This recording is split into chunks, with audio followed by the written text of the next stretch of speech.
Welcome back.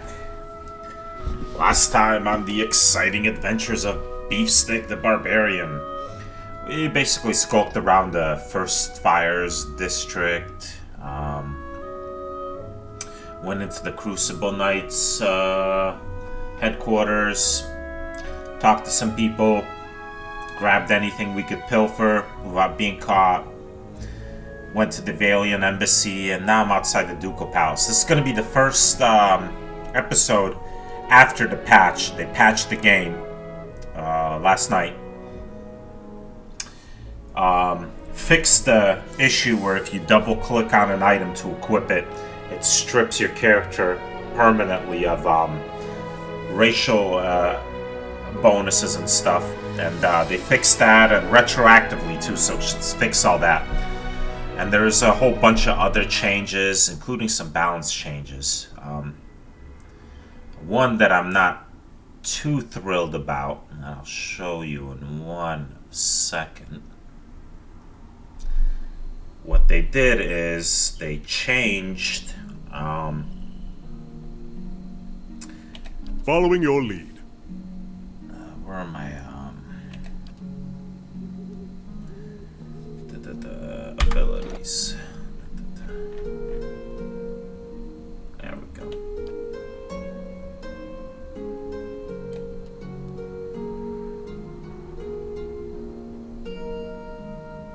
Did I not? Wait a minute. Where am I? Didn't I have the... I don't remember. Yes, that...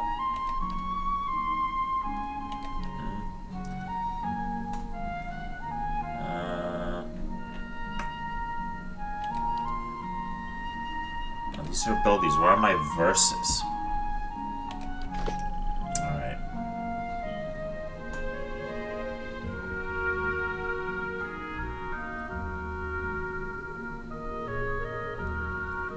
Can I get there from this screen?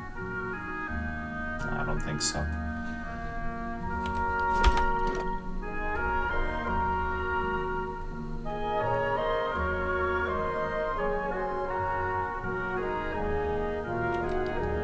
Okay, there we go. So they changed Sure-Handed Ela knocked her arrows. It used to give, it used to double your reload speed. Now it's only times 1.2. So it still boosts your reload speed, but not nearly as much, which is a bummer. I haven't even gotten the chance to use it since I've learned it, but oh well, it is what it is. They changed a whole bunch of other stuff too, but that's the one that stood out to me the most. Alright, let's go in the Ducal Palace. It's the one area left to visit in this district. Right.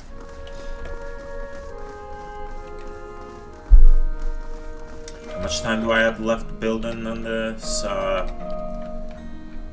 Bright Hollow Restoration? 12 hours. Alright, so basically next time I rest, that'll be done. Which is pretty sweet.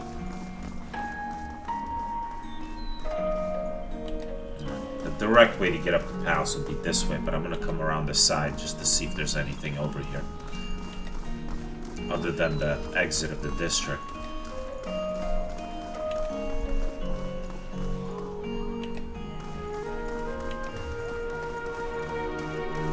Well, I could go in through the side entrance, huh? Can I look at this, engraving up there? No? Maybe? Oh, let's come in through the front.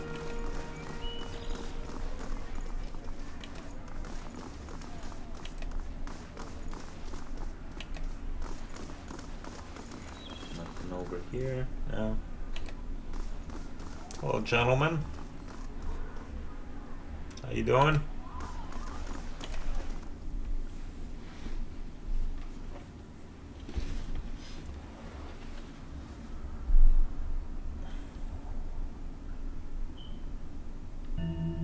Sidley! How you doing, Sidley? Let's talk, Sidley. Good day, stranger. The young woman wears a simple but well-tailored uniform. She watches the comings and goings around her with quiet attention. Any news to share? Or are you just here to see the Ducal Palace? Who are you? I'm a page here at the palace. I deliver messages and run errands for the Duke and his advisors. The pay's not great, but I can't think of a better introduction to politics.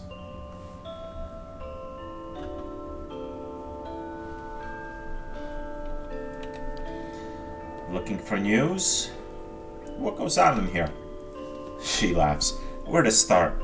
We've got meetings, public hearings, and ceremonies, and that's just the stuff that happens out in the open. She leans a little closer. This is where the Duke and his key advisors work, so there's always someone bartering for favor. Unfortunately, I'm not at liberty to talk about that side of things. But if you want the official version, she clears her throat and gestures counterclockwise around the palace. We have a shrine devoted to Magrin, official records, and chambers for public hearings and council meetings. Now, tell me about the shrine. It's a symbol of Magrin's protection of Defiance Bay. She's represented the revolutionary spirit of the Dirwood ever since independence, and her involvement in creating the Godhammer bomb only affirmed her importance to us. She scratches her neck. That's also where the first of the sacred fires burn, but Ferga, the tranquil ardent, has had trouble keeping them lit. What kind of records are stored here? Mostly dull official stuff. Census counts, tax records, militia registers. Now I keep my distance. I got curious one day and got drafted into reshelving half the records. She yawns. Worst day of my life. Is there a hearing going on right now? Sure is. Duke Ivar's been meeting with some of the city's leaders for weeks now, trying to figure out how to address the legacy. The whole business is terribly secret, though. I tried to sit in the gallery during my lunch break one day and got turned away. She sniffs. But a lot of talk concerns animancy, so there's good reason to keep the meeting behind closed doors. Why is animancy so controversial? She laughs. Where to begin? Traditionalists think it's a crime against the gods. There's no question that poking around in souls is risky, but the more progressive elements believe it's our only shot at restoring healthy births. And it doesn't help matters that animancy research often involves old and Gwithan relics that were illegally looted from the ruins of Air Glanfaf. She makes a quick twitching motion with her index and middle finger. So what do you think about animancy? Me? I think the real danger of animancy is confusing a real scholar with the expensive fake. We get a new case here every day. Some poor couple in the Gift or Copper Lane who spent every copper they had on a miracle cure for their unborn child. It never works. She shakes her head. Breaks your heart, but there's usually nothing we can do for them.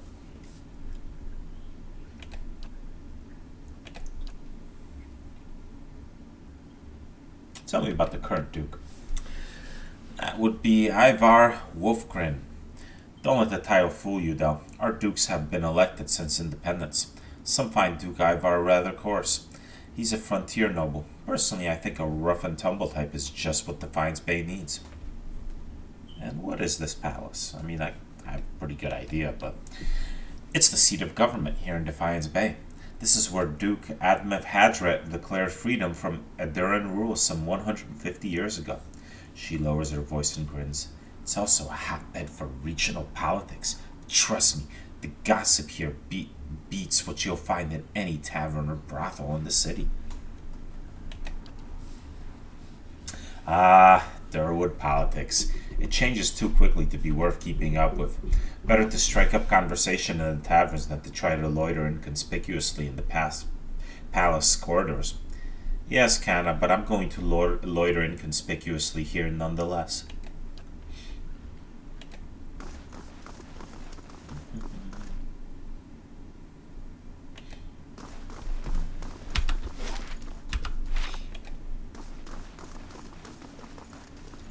Ferga. Most bright Magrin, transform us with your flame. Gods keep you. The woman's head is bowed as her lips move in prayer. Just as you approach, you catch her glimpse at the statue near her. She notices you and forces a smile. Praise be to Magrin, and welcome to her temple. How may I be of service? You seem upset. What's wrong? Her shoulders slump. This is about the fires, isn't it? She puts a hand on your shoulder. They're just symbols. You can't put your faith in them. Whoa, slow down, lady. Tell me what this is about. She sighs. The sacred pyres all around town. You must have seen the statues of the goddess around the city, holding up empty braziers. I've kept them burning steadily for 15 years, but I haven't been able to conjure them for months now, and people need to see them more than ever these days.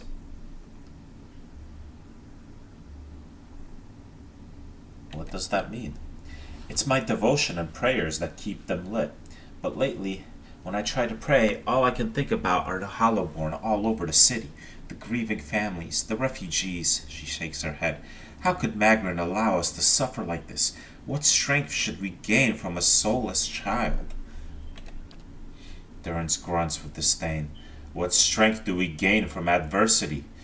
From trial and test? The fires don't wither because she lacks in faith. They wither because she does not understand how to be faithful to a whore. A whore wants neither praise nor devotion. A whore wants to be compensated for her services, and Magrin is paid and pleasured in sweat and struggle and pain. This mewling imbecile is unworthy of Magran's womanly heat. Well, damn, Durrance. Tell me how you really feel.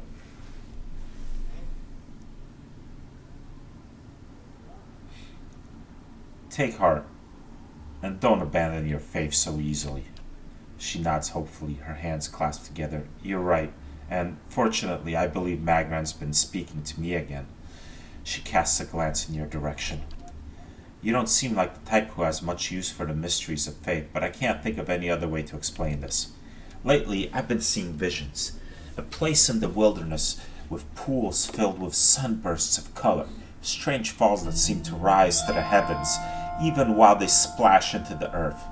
She raises her hands as if framing an image of her vision, and behind the falls is a cave, filled with fire and heat and danger, and some token of my goddess.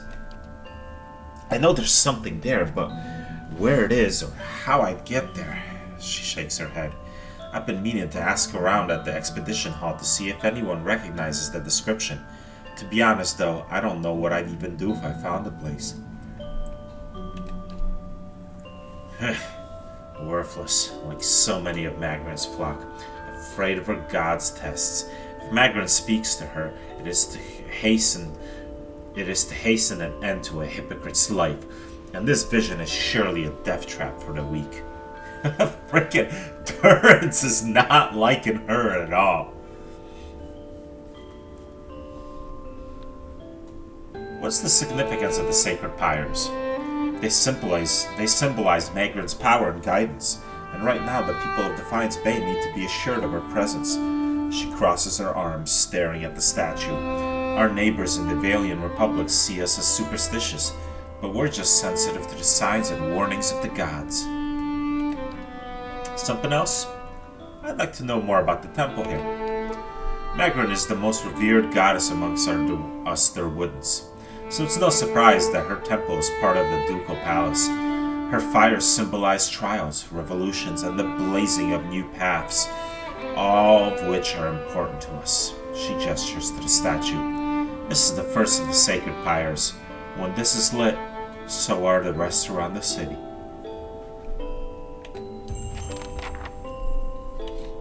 Okay. Should probably leave this area. Durrance is gonna have a heart attack if I keep... Oh! And there, you have something to say. Strange place for a shrine to Abidan, Crucible Keep. Maybe it made more sense at some point before it gathered all that dust. The only thing that knights the Crucible worship these days is the nobility, as far as I understand it. Probably wanted to talk to me for a while now, I just didn't notice. I knew some soldiers who got recruited by the knights after the war was over. They told me some about it. They get these young kids in there, And they tell him about blacksmithing and about the revolution and about tradition. Talk about the golem like he created the Crucible Knights in his forge to go win Durwood's independence. Then they join, and it turns out all any of these knights ever wants to talk about is when are we going to get recognized as a real knighthood? When are we going to get our titles in our land? Their High Justice wants to be an earl. Says it's Abaddon's will. He's got a castle and an army. You wonder how long he'll wait before he starts a war over it. Saying Abaddon told him to. Seems like some members do still take their ideals seriously. You see it with the older knights, some of them. They were taught differently. I feel for them, seeing all that slowly wearing away around them, with nothing to be done because the wrong people are in charge. Shame they don't have better people leading them. Some nobles. Wait, before I go up here, let's see what's over in this direction yonder. Can I go in here? No, this door's closed.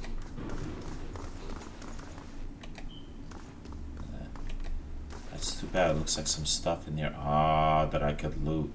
Oh wait, I can't open the door. Doop doop doop doop. Don't mind us. We're just going to. We're just going to explore this here room. You know, all silent, like with the door closed. Slow and silent. Frog helm. Wing helm. And an acorn helm. Nothing else, they'll fetch a pretty penny. That's it. We were just, you know, doing nothing suspicious, just admiring your helmets and your suits of armor. They're quite nice. Can I go in here? It's locked. Okay. Can you tell me why it's locked? Only people with official invitations are allowed to observe the animancy hearings. That's a good reason. And up here.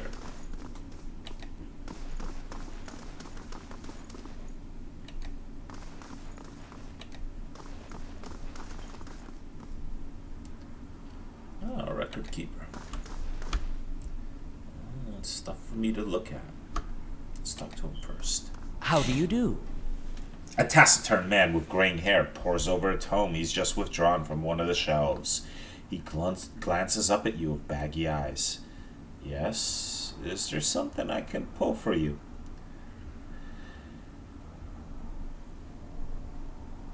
I'm looking for militia records from the time of the Saints' War, trying to find out what happened to someone. The man clears his throat. We've had a number of inquiries about such information. I'm afraid we've had to bar access to the public. Seems there are still quite a number of folk in Durwood who bear ill will towards Reitserans. It would be irresponsible to surrender their names to just anyone. Many came to settle here as refugees.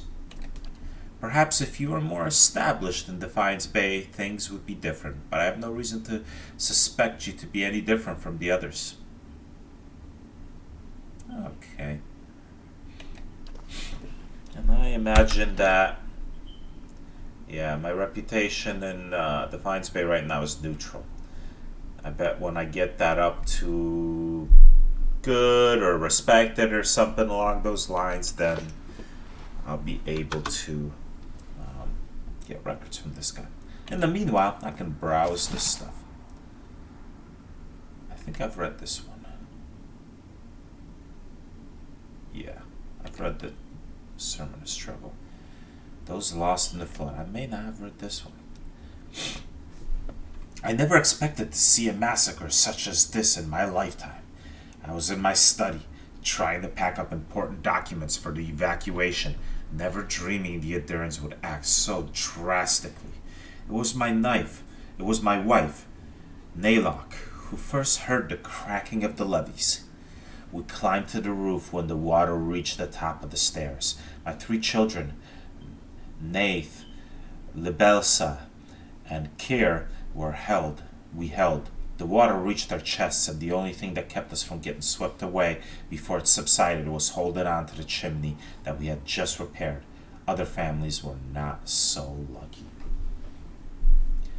When the waters finally subsided, the roads were littered with debris, mud, and rotting fish. Half the district had been swallowed by the sea.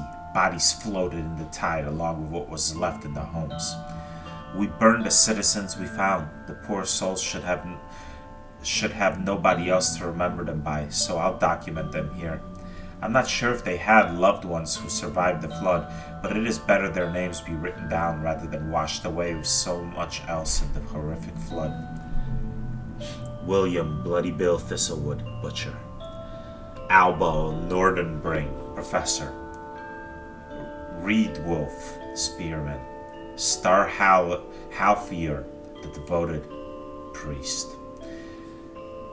Kilrath Crimsonblade, Swordmaster. John Graham, City Garrison. Krotok, Prize Hunter. Valeru, Archivist. Edvar Solinaris, Poet. Magistrum, Tactician. Claude Nothalis, Teacher. Eric Launavan, Astronomer. Jareth, Archer. Dethok, Undertaker. The Dog, Fisherman. Zantidi, Monk. Alvir, Herbalist. Yordalen, Tanner. Canthrok, Conlon, Alchemist. Storden, Mage. Gavinius, Knight. Galerian, Dragonheart, Politician. Ariana, Gemstar, Appraiser. Vigoro, Artist. Kaelin, Hallowed, Assassin. Lauren Palakis, Physician. Minius Moranus, Duelist. Amanthor, Bodyguard. Dragicus, Traitor, easy for me to say. Fenrir, Protector of the Order. Sellsword, Kron, Sellsword. Oberon, Smith. Marzagal, Barrister. Aaron Cole, Miner. Ureth, Infantry. Lilith, Lighthouse Keeper.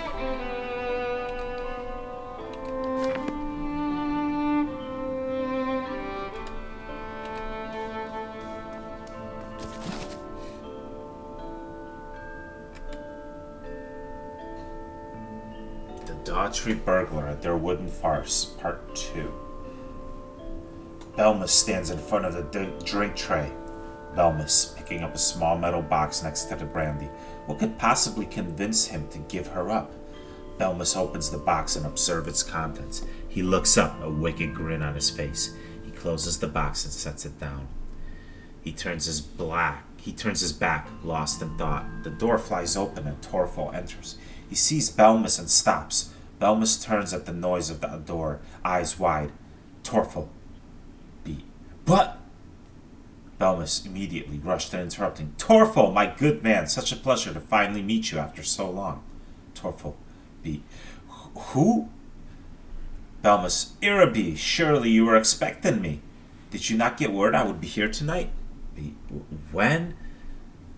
Belmus. I only just now arrived. The weather kept me up. Else I would have arrived sooner. How? Pefenda let me in and told me to wait for you in here. She said she was off to find you. Iraby. Of course. Welcome to my home. So sorry for my manners. I was not expecting you for at least an hour. They shake hands, and then Torfol starts pouring drinks for them. Yes, well, it's just this contract. I'm eager to settle the matter. We both must not fail, don't we? Torfol stops. Torfol. But I was told you were set against this. I invited you here to convince you. Belmus. Would you rather I change my mind back? Shall we argue at a belabored point, or shall we celebrate on new accord? Torfol, laughing. Of course, how stupid of me. Torfol horns a glass out to Bemis. Torful. To business, Bemis. To business. Bemis sets the glass down and picks up the box. He opens it up and sticks a finger inside. It comes out with a dark paste on it. He reaches towards Torval's mouth. Bemis, shall we celebrate properly? Oh, no. No. I never touched Svef. But I knew you were partial to it. By all means, go ahead. Belmas grunts and looks at his finger. He approaches Torval. I must say this turn of events is quite welcome. I was sure it would take hours to... Belmas thrusting a finger at Torval's mouth. What is that? Torval turning his head so Bemis' finger passes by his lips without touching. What? Belmas sighing. Oh, nothing, my mistake.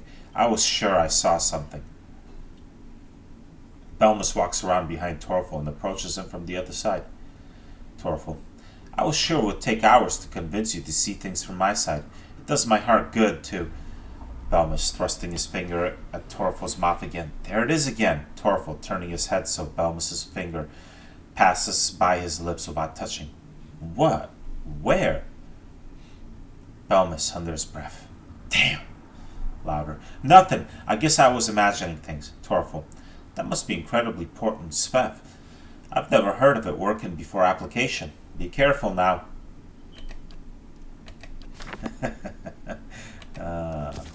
What do we have here? Oh, this is part 1. I read part 1. Alright, well, I guess I'm done in the palace for now. I can't sneak in through here now. It's locked. Too many people around for me to get sneaky with that. Alright.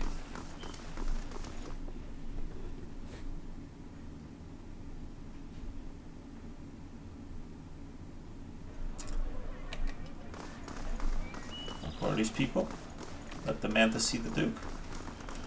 He's busy. Settle down here. Oh, just refugees. They're not named or anything.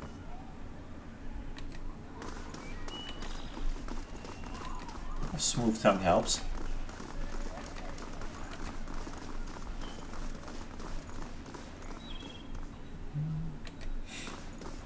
A noble and a commoner hanging out together.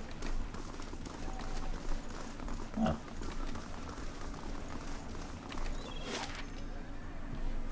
Alright. Well, Heritage Hill or back to Copper Lane's the only places I can go, so Heritage Hill it is.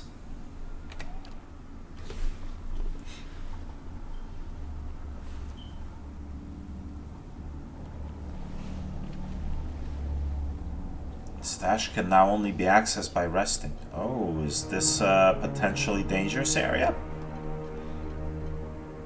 Oh, display area is locked off. That's right. And I'm sure you told me about it. If it were up to me, I'd burn the district. We've lost too many in there. Okay, well, I'm not going there. Alright, back to First Fires. I should be able to go to Brackenbury from here if I take the correct exit. I would think.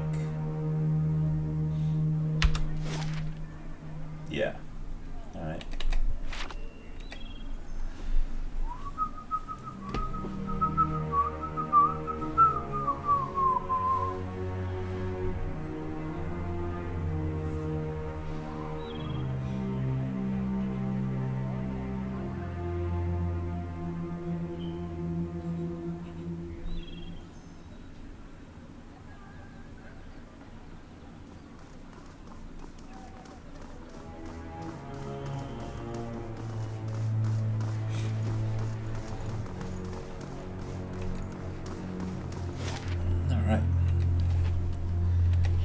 Off to Brackenbury we go.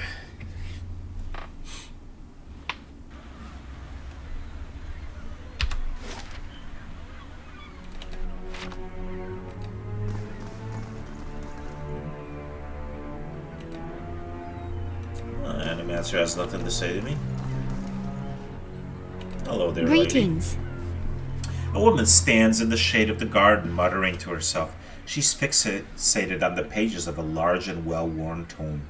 Seemingly oblivious to the blooming flowers and the cool, fragrant breeze, she only looks up when your shadow crosses her page.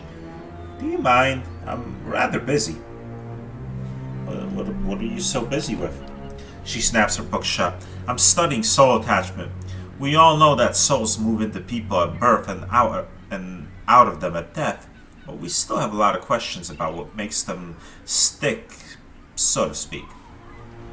What do you mean about making them stick? She brushes a stray lock from her forehead.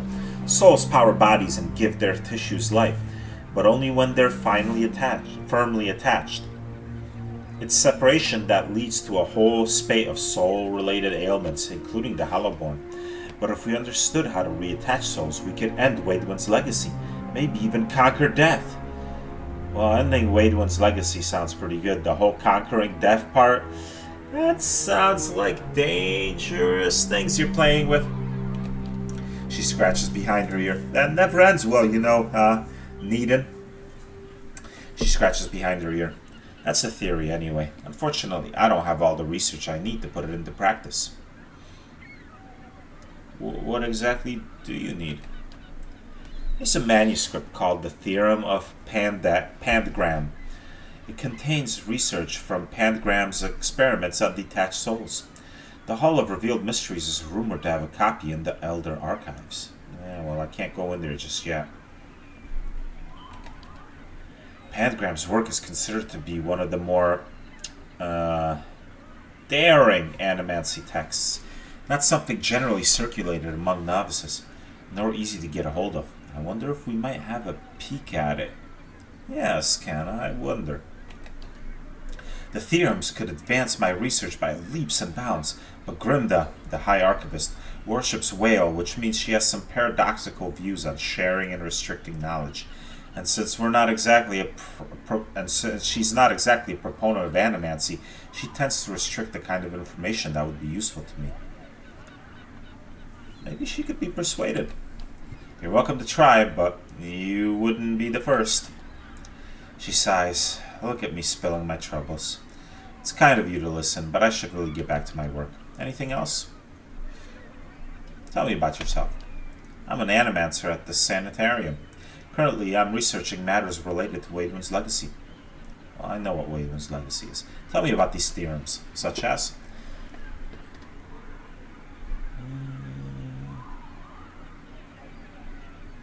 Well, about the theorems themselves. Pandagram was an animancer working in the Durwood.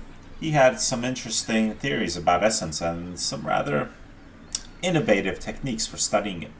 He was able to reattach souls to their bodies after death, although he wasn't able to prevent his patients from degenerating. He was controversial, to say the least, but many are starting to realize he was merely ahead of his time. What do you mean by degenerating? Is this how those, what were they called? Damn it. Wicts came to be?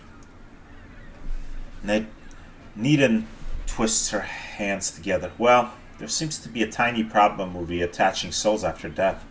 The bodies will reanimate and may even retain memories and personality, but they develop a hunger for flesh, living, soul-infused flesh. Actually, no, the Wicts were attached to animal bodies, weren't they? Or, no, they were animal souls. Well, this still could have been this, I suppose. Without it, they start to devolve, decaying mentally and physically. If the process goes too far, which it eventually does, they become mindless corpses attacking anything that moves. We haven't figured out a way to avoid that. Yeah, that does seem to be a problem there, Needham. That is more than an inconvenient side effect. You've reproduced an unnatural curse with little to show for it.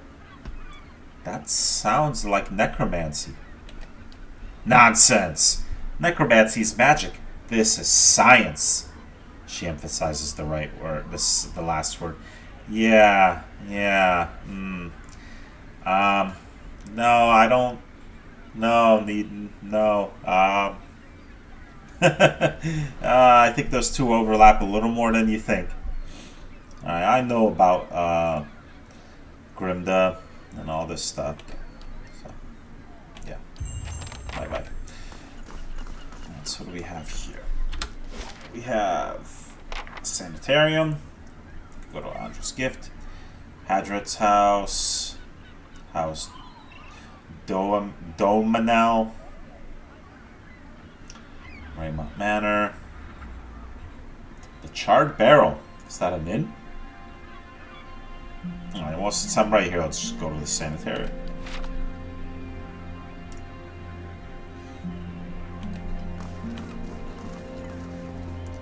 Just hear me out. With this procedure, her soul should be returned intact. More or less. More or less? Is that how you plan on presenting your idea to Ethelmore? Why? Not good? Not good.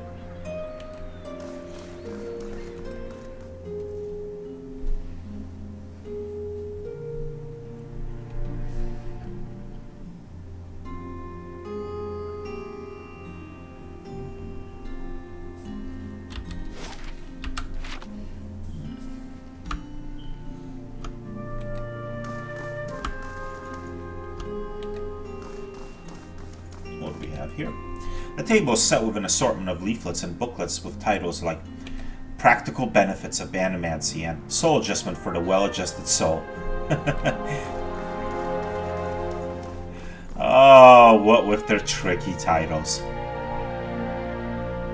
Soul to reach into. Ooh, I can pilfer this, and it's not even stealing. Oh, I've read this before. But I'll take it. I can sell it. Mass Attack Poetry. A compilation. Oh, do tell. The Expedition. I move. There is no compulsion. It is not a need, but something pulls. I cannot deny its draw. The white wends out past my vision. Its fierce eyes watch me as I move. The wolf tracks my step, a silent companion who will not join. All is blank. The pale expanse lies before and behind. I search. The miles pass and still my feet move. My hunt continues unabated. The landscape returns my gaze, unaffected by my presence. The snow falls, needles driven by the wind. Its cold teeth pipe my skin. The snow gathers its hands around my feet, a fierce opponent who will not relent. All is white. My journey continues. I travel. I can no longer stop. A true compulsion forms. The need drives me on. I must see. The sun breaks through the gray. Its unrelenting gaze thaws me. My body warms under its touch. Frigid limbs move again and carry me farther. All is empty. The breath of existence is my destination. Alright. Alright, let's reach into this here soul of Verna. You see a strange divide in this woman's soul. An unnatural boundary between two opposed wills. She got multiple personalities or something? You see the woman pausing by a roadside to hand something to the driver of a stopped wagon. These herbs should help with his party's sickness, she tells him. He can find more along the road, easy to spot with the serrated leaves, but avoid the ones with the green berries. It's a different species, toxic. He thanks her and offers her coin, but she waves him off, explaining that she's merely doing what her order asks of her. He nods and she heads off down the road as he begins to hungrily consume the herb. You see the woman searching alongside the road now, the wagon just up the path, and you realize you have skipped backward in her memory. She sets eyes on a plant with serrated leaves and green berries. She picks several handfuls, tearing the berries off one by one and tossing them to the ground. She nudges them off the path into the brush quickly with her boot without looking down, as if to hide them from her own sight, before striding back toward the wagon, hand outstretched. Oh, she gave him toxic herbs. Oh, boy. Well, you're not a very nice person, Verna. Not a very nice person at all. Warden, an animancer from the Republics, Bancello, has requested a visit. Extend a formal invitation. See to it that the necessary preparations are made. Of course. And it's just an animancer. Okay. What do we have here? This man's soul was torn asunder by a bivouac. As you can see, the patient is unresponsive, common after soul trauma. The animancer places a stone upon the patient's forehead. A portion of his soul is recovered near his body. He will use the stone as a vessel for transfer. Can you hear me, Oswin? The patient's eyes slowly open before a panicked, wild expression washes over him. Unfortunately, the extended dissociation has permanent side effects. The patient becomes more agitated, grunting and moaning as he tugs at his bonds. With further research, we're confident we'll be able to rehabilitate patients like Oswin.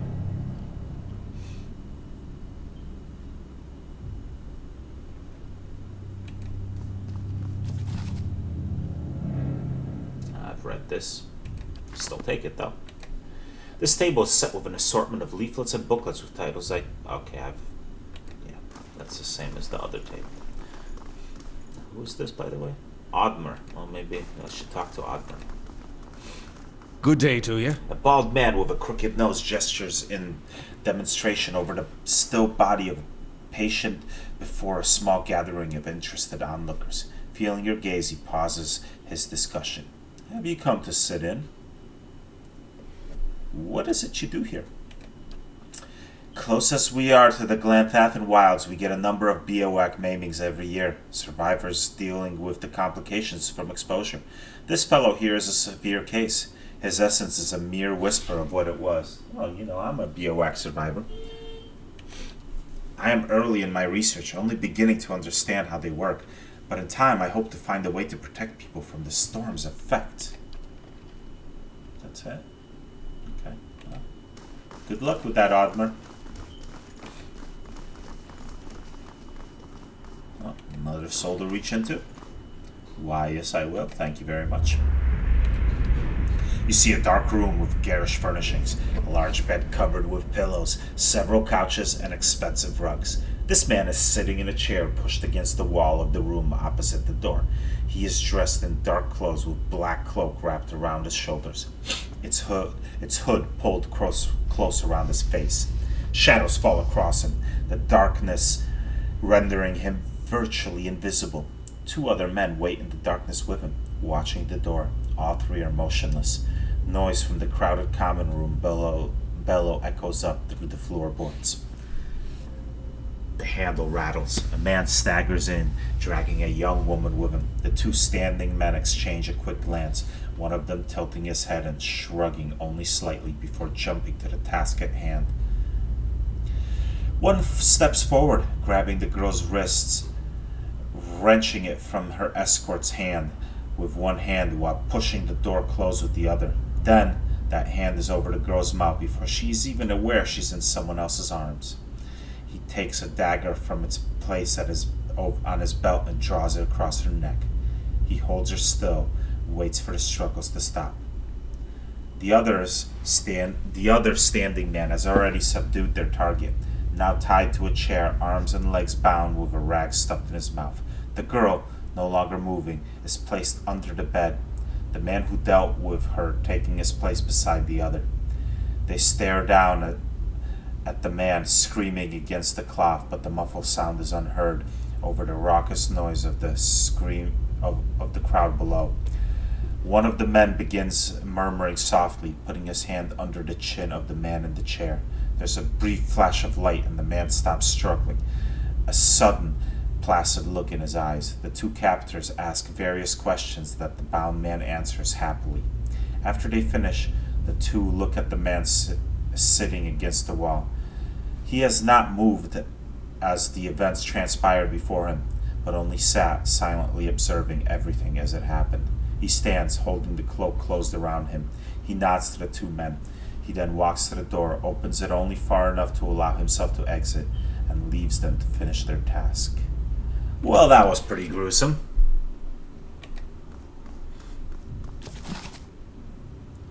Psalm to Utica.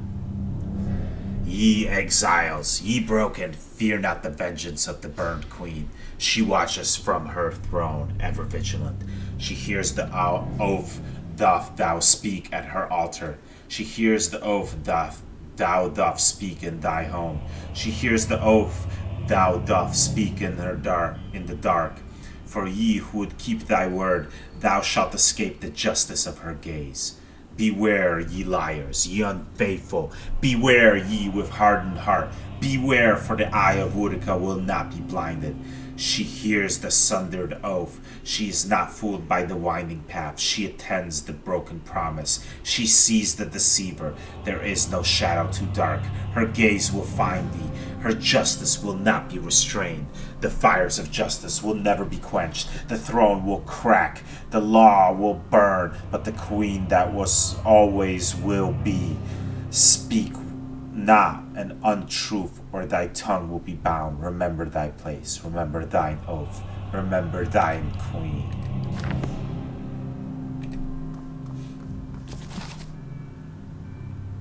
Midway Swimmers. Okay, I've read this. Still take it though. More books for me, maybe? Anything? I did that one. Okay. Let's see what's in here.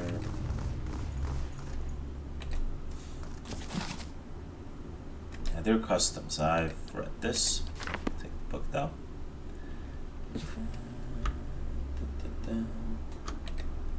These look like field sketches of Engwitham ruins and artifacts. Can I look at this table?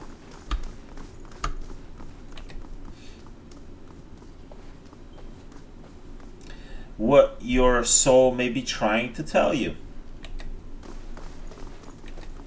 Oh, there are stairs down. Okay. Down we go.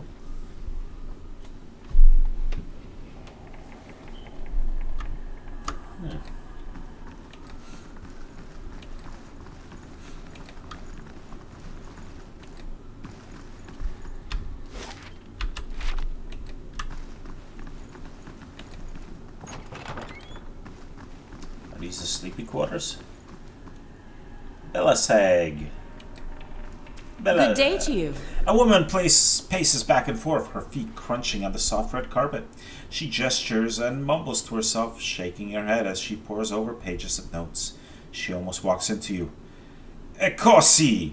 Here I am, looking so hard for answers in my research that I do not see the kif standing in front of me. What can I do? I'd like to know more about animancy in the Valian Republics. It is a dynamic and respected field. Even the Beorich incident did little to slow it, she shrugs. People in the Republics are more accepting of risk, less superstitious, ready to try anything that shows promise.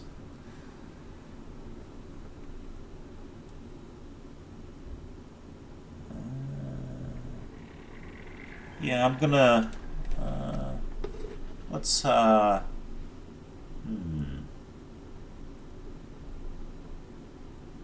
But animancy also has the potential to do great harm. I'm not sure whether the benefits outweigh the dangers. This is true of any great technology. You cut a man open to remove said flesh, and there's a chance you kill him.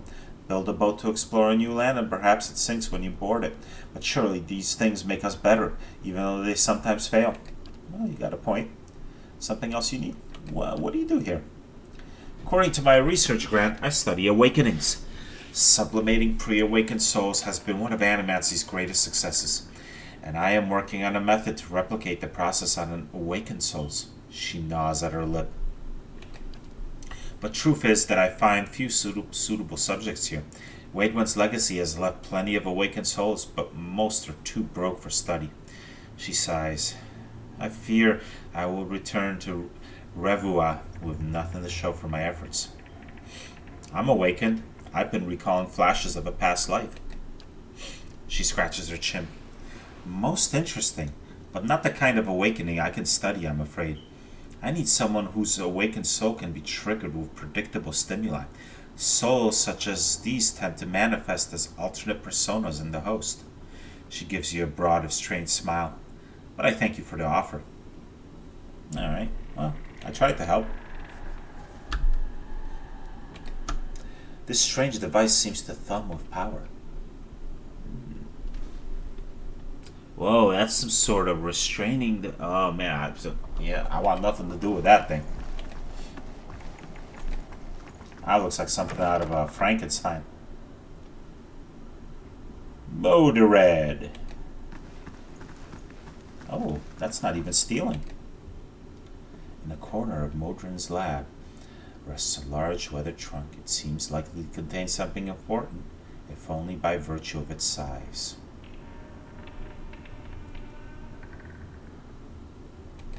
I'm going to leave it alone for now. Let's talk to the man first. Yeah. And the Animancer scribbles feverishly on a parchment scroll while his free hand dances through the air, counting off unseen objects. His lips move in silent discourse.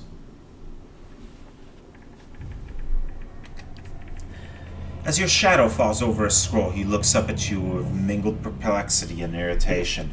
Hail, traveler. Can I help you? He forces a polite smile. What are you working on? My area of focus is wicts. More specifically, how to cure them. I know what a wict is. Why do you study wicts? He huffs. What kind of question is that? Just think of all the families that could be healed, the lives that could be restored. What could be more important? His face has reddened. He turns away from you for a moment. He shakes his head. Animancy has an answer here. I know it.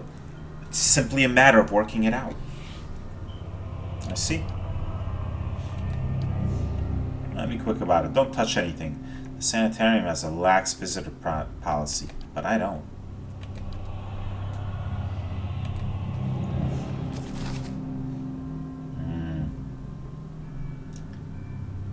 No. I don't think I can get this without being spotted. What if I get all my characters behind them? And then go sneaky style. I'm on the trail. Nope. See, I don't know if I can do anything with this trunk. Alright, you know what? I'm going to save my game here, and if he attacks me or something for trying to open the trunk, then I can just reload. Let's examine it more closely. The lack of dust on the trunk's surface and the long scratches on the tile flooring suggest that the trunk is frequently used and moved through the laboratory despite its considerable size. Deep yet narrow gouges score the wood at the edges of the trunk. They look like claw marks. Oh, so is there an animal? A beast? Is there a wict in there? Oh boy. A heavy lock holds the trunk shut. It's too sturdy to break and the mechanism looks too complicated to pick. You'll need to find the key. Okay, well, that settles that. Something's in there. Can I open this door? No? What about this one?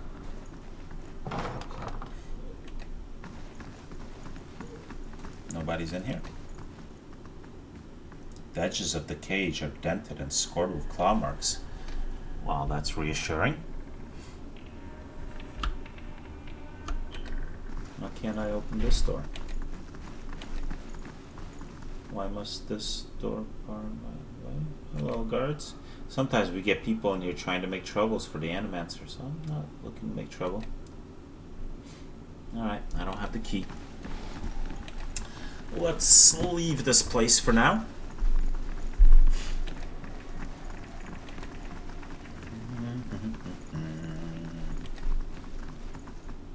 At least they got a comfy couch down there. People to chill.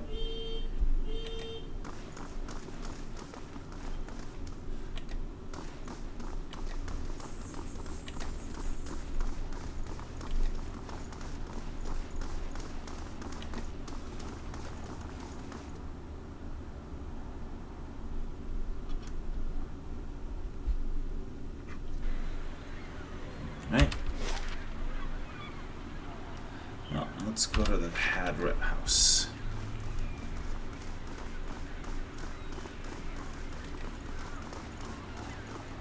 It looks kind of neglected.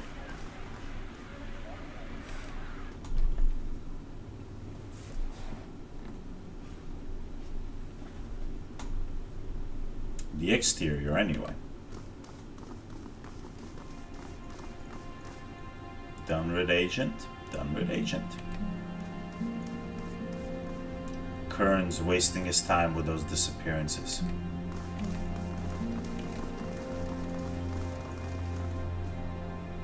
Lots of agents. Oh, there's Kern.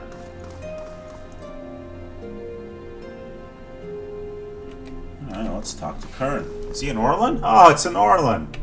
Good day, stranger. The Orlan man is surrounded by books and scrolls. His wiry hair stands nearly on end and his ears prick up as you approach. You carry whispers. Quête Noire, Gilded Veil, old voices. Indeed. How did you know? The Orlan grins, revealing a row of dagger-pointed teeth. As a cipher, it's my job to know these things. You carry the whiff of ancients. What else can you tell me? His ears twitch downward. Not as much as I would like, unfortunately. My duties for Lady Webb require me to focus my talents elsewhere. He regards a table piled with scrolls.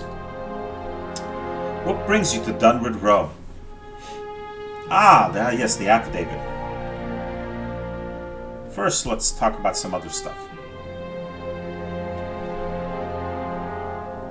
What are you so busy with? His small, furry hands gesture expansively at the papers before him. Hollowborn, growing unrest, and the ever-present political intrigues. With so many missing souls, missing persons are the least of our concerns these days. Tell me more about your skills.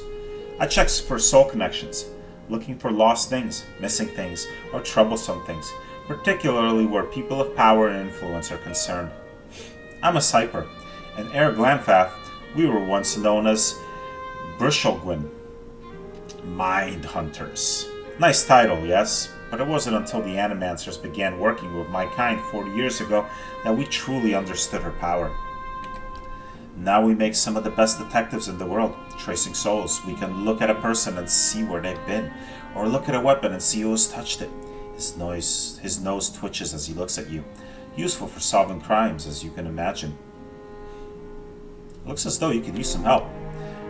Kern wags a clawed finger. Not at liberty to discuss my work, unfortunately. Dunwood Row ears only. A civilian would need the confidence of Lady Webb before I could share. Is this affidavit real? It's signed by you.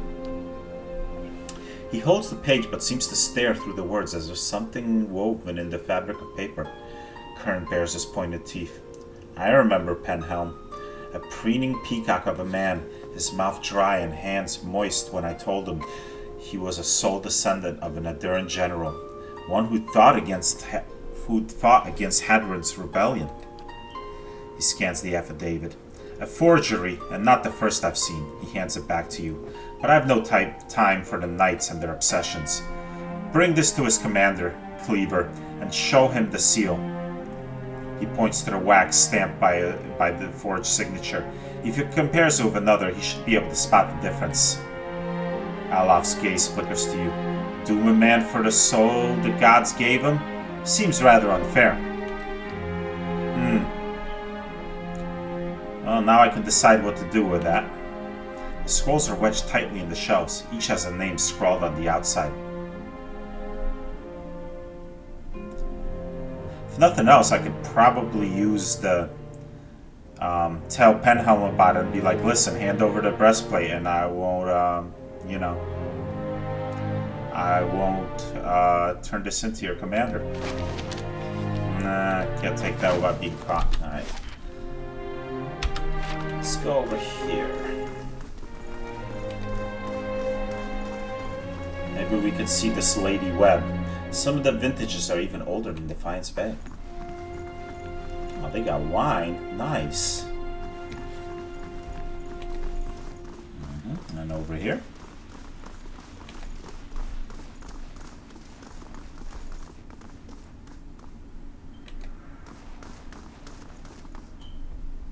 Not Orlan.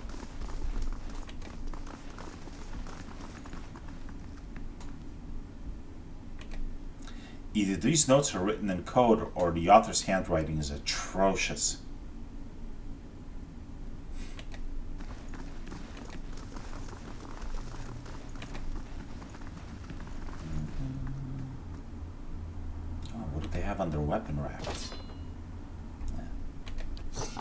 not worth stealing.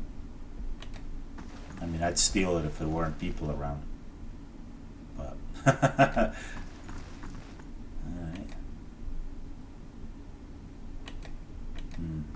Okay, so wait, Lady Webb is not here, I imagine. Okay. That's that. I guess. Can I move this way? No. I would have figured these staircases would go to here, but apparently not. Where do these stairs? Oh, there's an upstairs. Okay. Maybe Lady Webb is up here.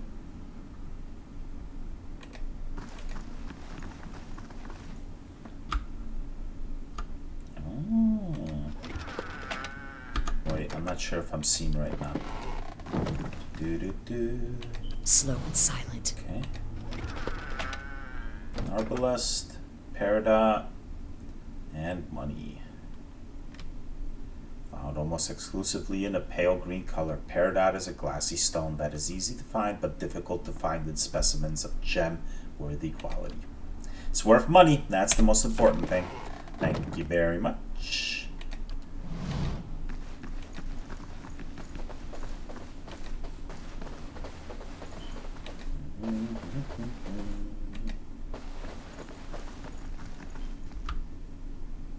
I can't pilfer that. Dude's standing right there. Can't pilfer that. Too many people in this room.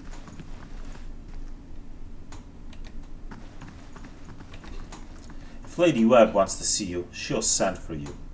Okay. Well, that answers that question.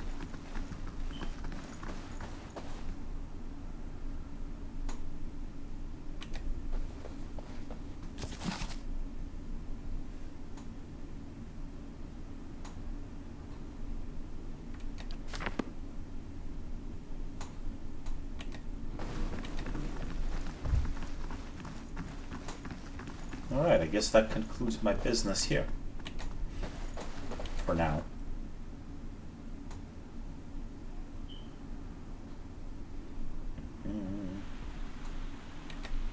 The marble at the base has been worn smooth by the passage of hundreds of feet.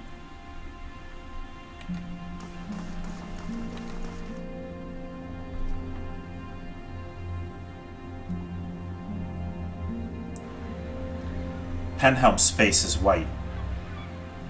Just talked to that little cipher, did you? One of my novitiates told me he'd seen someone in the records room. He takes a slow step towards you, extending his hand. Give me the affidavit. I've done nothing to you. His other hand comes next to his sword. Whoa, easy there, buddy, easy. You don't want to do this.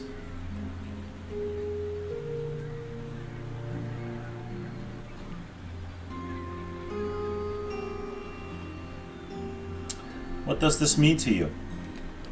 Are you serious? This is my career. I've labored years for it, and it all hangs on some coincidence of past life.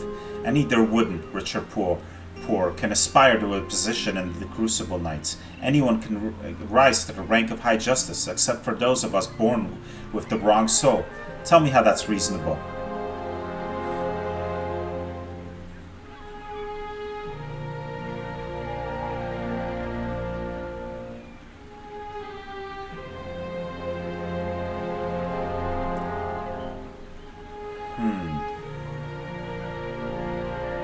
Cheer up, you always thought you were someone special. Soon everybody will know you are. Nah, I'm not gonna be mean. Your superiors deserve to know the truth. What truth? Over a century ago, I was some Adern who's dust in the ground now? His hand grips the sword pommel. I'll ask you one more time. Give that back.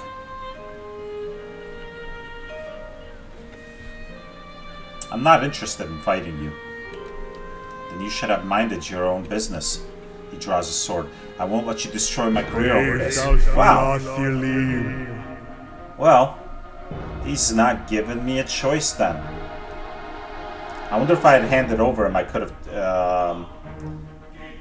have convinced him to give me the breastplate, but too late now, I guess.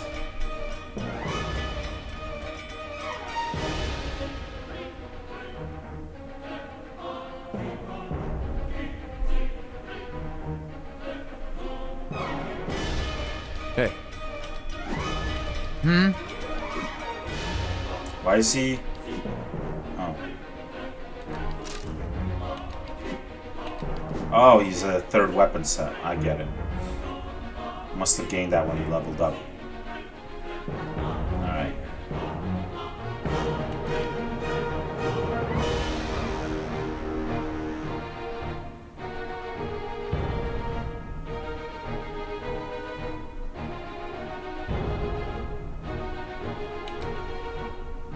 Hey.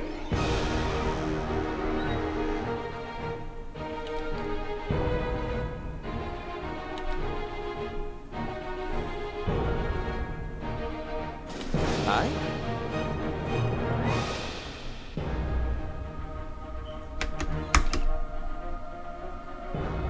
I'm here.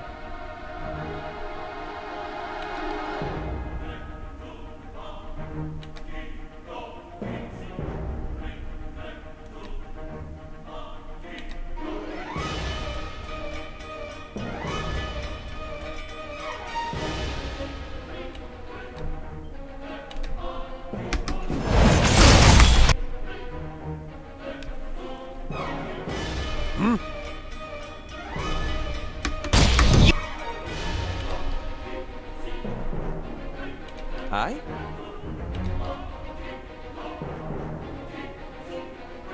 Oh, that's right, I have Fireball. I learned from that. What's the size of the explosion here? 3.57 meter radius. Okay. Now, since I'm an expert mode, it doesn't show me the radius as I'm there, so I'm gonna have to judge this myself. Okay. Put that right about here.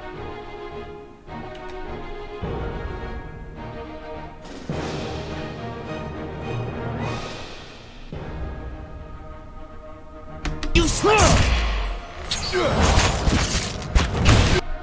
Kaboom! What? Yeah?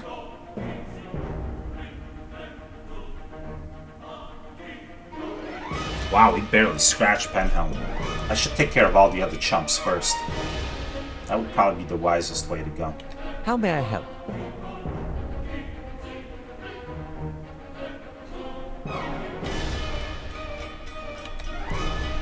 Let's confuse some of these guys.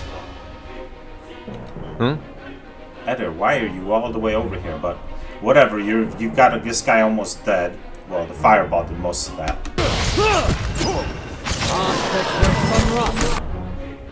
Crap, Durance is gonna go down quick. Wait, no he's not, because these guys are confused. They don't know what the hell's going on. Perfect. Alright. Need you to lay down a healing circle. On your word.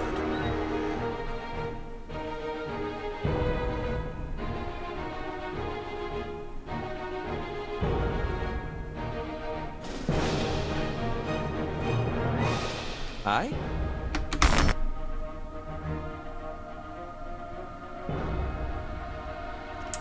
Okay.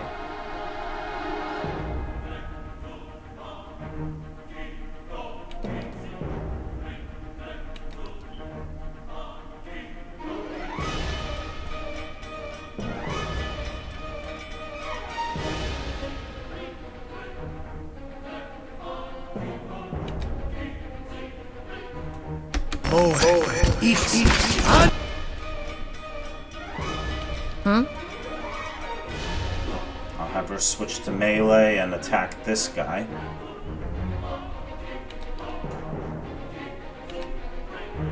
I didn't even check if she uses as bonuses to specific weapons. Ah, peasant.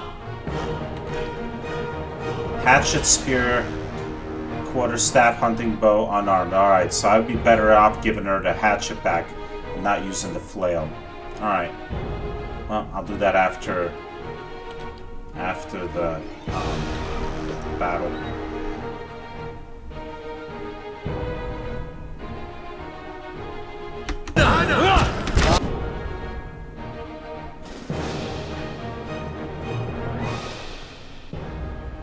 Ready, Watcher.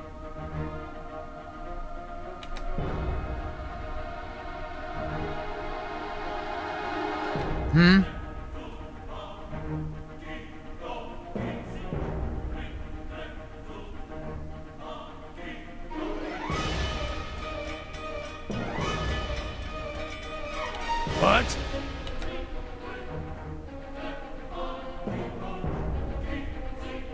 Huh?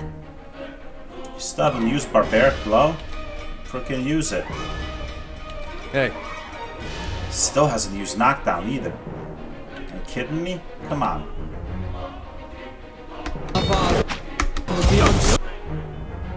That guy's about to have a bad day. How may I help?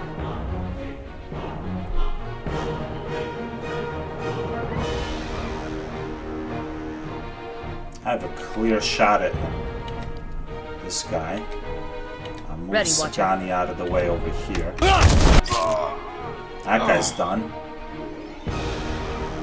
what? Endurance.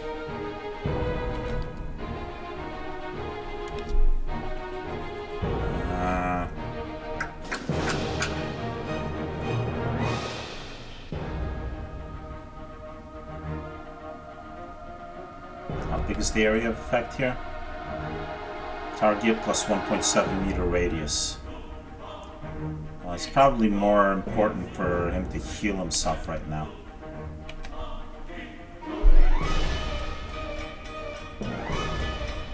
Yes? Kana can unleash some skeletons.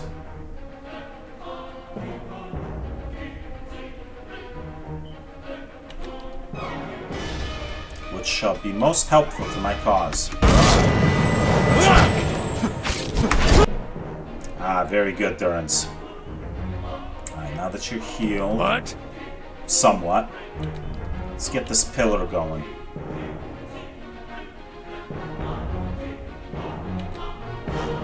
Ready, Watcher.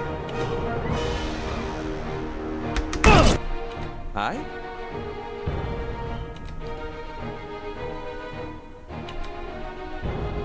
Yes? Get Kana into melee once he casts the skeletons. On your word. Have him assist over here.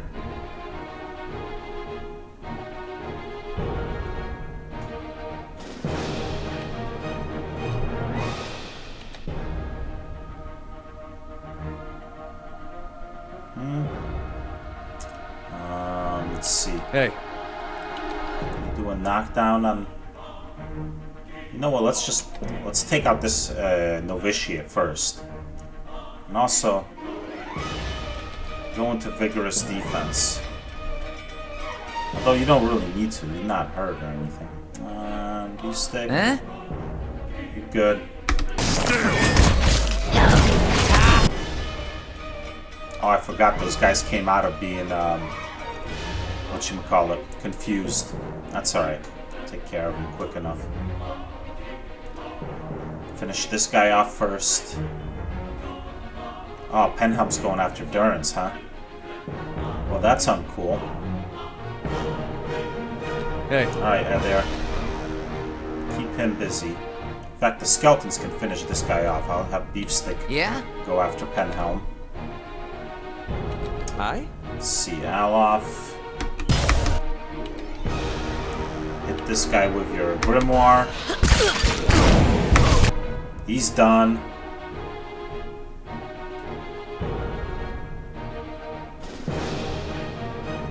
on your word. Kana attack him. Itumak attack him. I'm here. Sagani attack him. Everybody else on Penhelm. Well, not everybody else. I'll leave these skeletons to finish this guy off.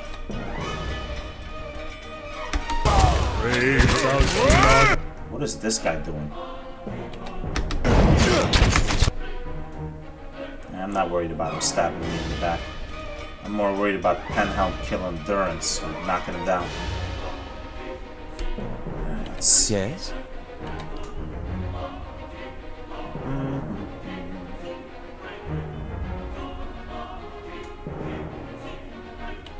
Yeah, Yeah, let's make this guy more vulnerable. That would be nice.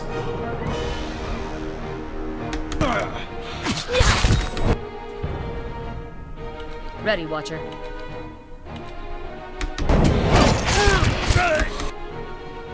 Why are you punching him during this? What? Oh, I forgot he's got a third weapon set too. Durr.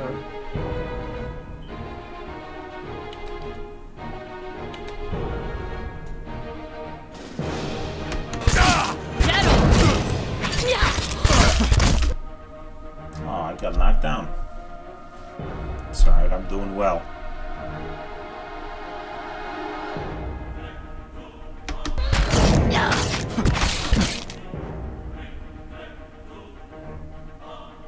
How may I help?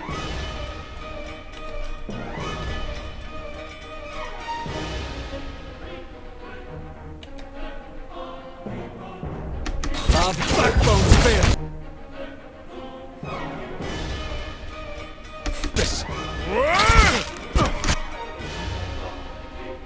This guy's in a bad way now. There goes Penhelm. We're one fewer now.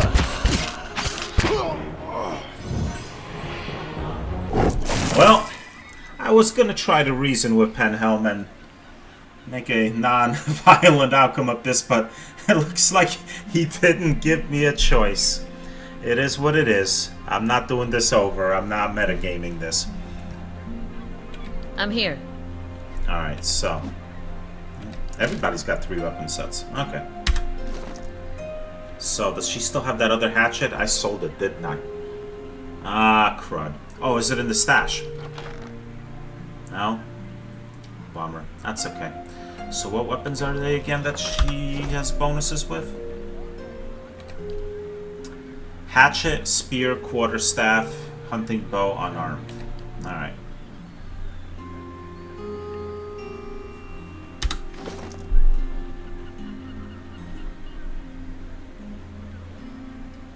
I don't have any of those weapons. Well, she's got the hatchet there.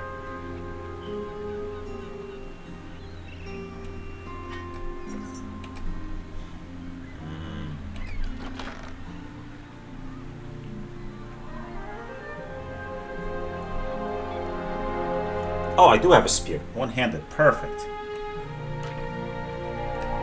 Aha. The famous hatchet and spear combo, known across the lands.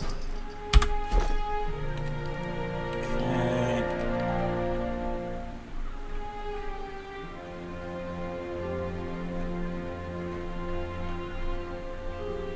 He doesn't have any weapon skills. He doesn't have weapon skills. Alof.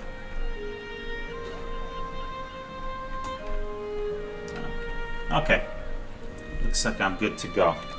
Ah, let's see what goodies they left for me.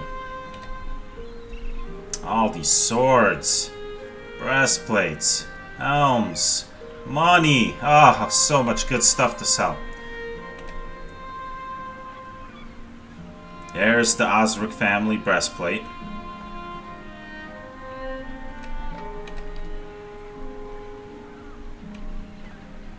Got the Sagani. Oh, one in the stash? What? Oh, but you know what, whatever. I can access the stash anytime here. Alright. Take all these goodies. I'm here. Switch everybody back to, Yeah? missile weapons. What? Following your lead. Yes? We're good to go. Point the way. Alright, well, I'm going to save the game. Ah, you know what? Let's go back to Osric and hand in this breast. Well, I got a lot of stuff to do. I gotta go to Osric, I gotta go to Crucible Knights, and still want to explore the rest of this area. We'll all do that next time.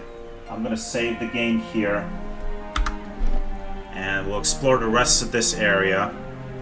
We'll go to the Crucible Knights, show Commander Cleaver the evidence to say, listen, this is why he attacked me. I'm not a murderer or anything.